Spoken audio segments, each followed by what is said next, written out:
رمضان کے مہینے میں عام دنوں کے مقابلے میں مسجدوں میں بچے زیادہ آتے ہیں، مسجدوں میں بچے زیادہ آتے ہیں۔ عام دنوں میں اتنے بچے مسجد میں دکھائی نہیں دیتے، لیکن رمضان کے مہینے میں آتے ہیں۔ افسوس یہ ہے رمضان کے مہینے میں بچے آتے ہیں، انہیں معلوم نہیں ہوتا مسجد کا ادب کیا ہے، کیسے رہنا چاہیے۔ وضو بنانے کے لیے نل کھول دیتے ہیں، پانی جاتے رہتا ہے۔ وہ جان بوجھ کر غلطی نہیں کرتے، جان بوجھ کر شرارت نہیں کرتے، وہ معصوم ہے، انہیں غلطی کیا گناہ کیا معلوم نہیں ہوتا ہے۔ اس واسطے وہ ہمیں دیکھ کر سیکھنا چاہتے ہیں، ہمیں دیکھ کر سیکھنا چاہتے ہیں۔ ہم رکعت باندھ کر کھڑے ہو گئے، ان کو معلوم ہی نہیں رکعت کیا چیز ہے، رکوع کیا چیز ہے، سجدہ کیا چیز ہے، ہماری نقل کرنا چاہتے ہیں۔ یہ بہترین موقع ہے ہمارے بچوں کی تربیت کا۔ رمضان کے مہینے میں مسجد میں بچے آئیں، آنے دو، اپنے بچوں کو لاؤ۔ 5 سال سے بڑی عمر کے جتنے بھی بچے ہیں ان بچوں کو اہتمام سے لاؤ، محبت سے پیش آؤ۔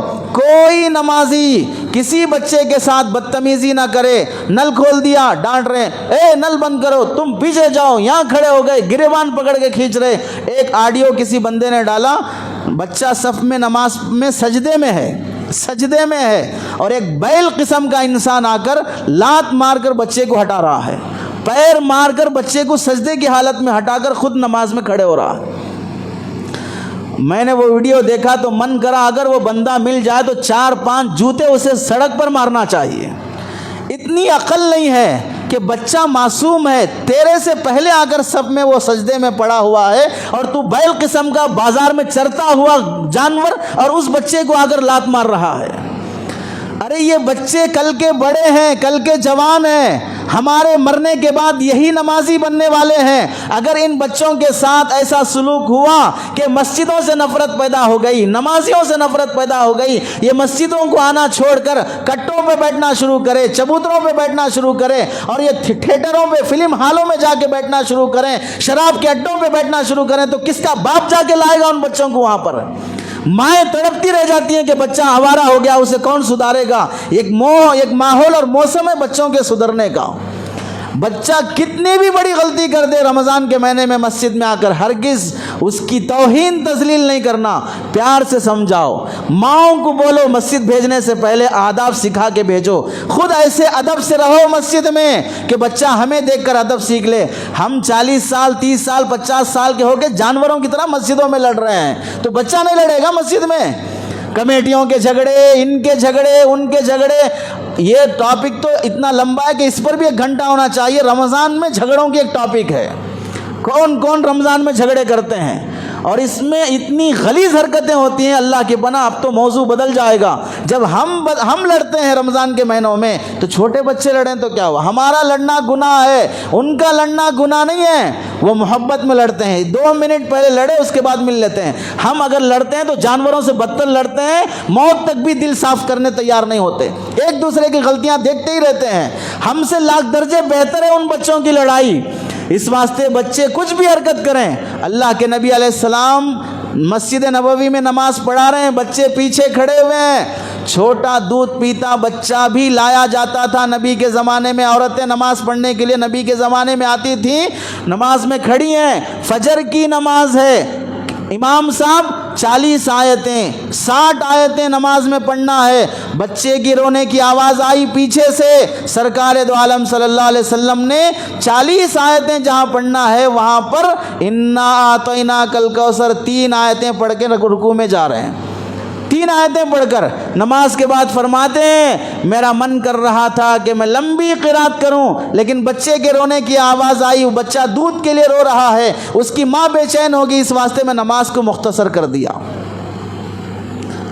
اللہ کے نبی کے زمانے میں نبی نماز پڑھا رہے ہیں، حسن حسین نماز کے لیے آ کر سجدے میں ہیں تو اوپر اللہ کے نبی کے پیٹھ پہ بیٹھ گئے، سجدہ لمبا ہو گیا، صحابہ اتنی دیر سجدہ، ایک صحابی اٹھ کے دیکھے اللہ کے نبی ہیں یا انتقال ہو گئے، اتنا لمبا سجدہ ہوا، دیکھے پیٹھ پر بچہ بیٹھا ہوا ہے، آگے بڑھ کر بچے کو ہٹا دیے، اللہ کے نبی سجدے سے اٹھے، دوبارہ سجدے میں جب گئے بچہ پھر بیٹھنے جانے لگا تو یہ صحابی اسے ہاتھ سے روکنا چاہ رہے تھے، اللہ کے نبی علیہ السلام نے ہاتھ سے اشارہ کیا نہ روکو، اسے بیٹھنے دو۔ کہاں؟ نبی کے اوپر مسجد میں نماز کی حالت میں سجدے میں بیٹھنے جا رہا بچہ. کتنا برداشت کیا اللہ کے نبی علیہ السلام نے بچوں کو. اس واسطے رمضان کے مہینے میں کسی بچے کا گریبان پکڑ کے کھینچنا، پیچھے کر دینا، ڈانٹ دینا، پیار محبت سے بازو کھڑا کر لو. ہمارے عمل سے مسجدوں سے محبت پیدا کرو. کل ہم اتنی خدمت نہیں کرتے جتنا یہ بچے کرتے ہیں. افطار کے لیے دیکھ لو، مسجدوں میں افطار کا انتظام ہوتا ہے، پاکی صفائی کرنا ہے، مؤذن کا ساتھ دینے والے بڑے لوگ ہوتے ہیں یا چھوٹے بچے ہوتے ہیں؟ پاکی صفائی میں ساتھ دینے والے بڑے لوگ ہوتے ہیں، چھوٹے بچے ہوتے ہیں. ہونا تو یہ چاہیے کمیٹیوں کی طرف سے، ذمہ داروں کی طرف سے، آنے والے بچے جو پابندی سے آتے ہیں ان کو نوٹ کیا جائے، نوٹس کیا جائے کون سا بچہ پورے رمضان پابندی سے فجر میں آیا، مغرب میں آیا، تراویح میں آیا اور صفائی میں حصہ لیا. شب قدر کے موقع پر، تاقراتوں کے موقع پر ایسے بچوں کو آگے بلا کر ان کی شال پوشی ہو، ان کی گل پوشی ہو، ان کو ہدیہ دیا جائے کہ یہ بچہ پورا رمضان مسجد کی خدمت کیا ہے، یہ بچہ پورا رمضان مسجد کی صفائی کیا ہے. پھر دیکھو اس بچے کے دل میں مسجد کی کیسی محبت پیدا ہوگی، نمازیوں کی کیسی محبت پیدا ہوگی. آج ہماری گری ہوئی حرکتوں کی وجہ سے نمازیوں سے، مسجد سے بچے نفرت کرنے والے بن گئے. اسکول میں دیکھو 3 سال سے، بیبی کیئر میں دیکھو 1.5 سال سے مائی رکھ کر، آیا رکھ کر، نوکر رکھ کر تمہارے گھر کے بچوں کو ہم 4 گھنٹے 6 گھنٹے ہم پالیں گے، ہم صفائی کریں گے، ہم حفاظت کریں گے. اس واسطے اسکولوں میں 3 سال سے بھی بچے بھرے ہوئے ہوتے ہیں اور مسجدوں میں بچے خالی ہوتے ہیں. اسکول والے کو فکر ہے بچوں کو ہم اپنا لینا، اور مسجد والوں کو فکر نہیں ہے کہ ہمارے نوجوان بچے کہاں برباد ہو رہے ہیں. اس واسطے رمضان کے مہینے میں بچوں کے ساتھ سختی سے پیش نہ آیا جائے.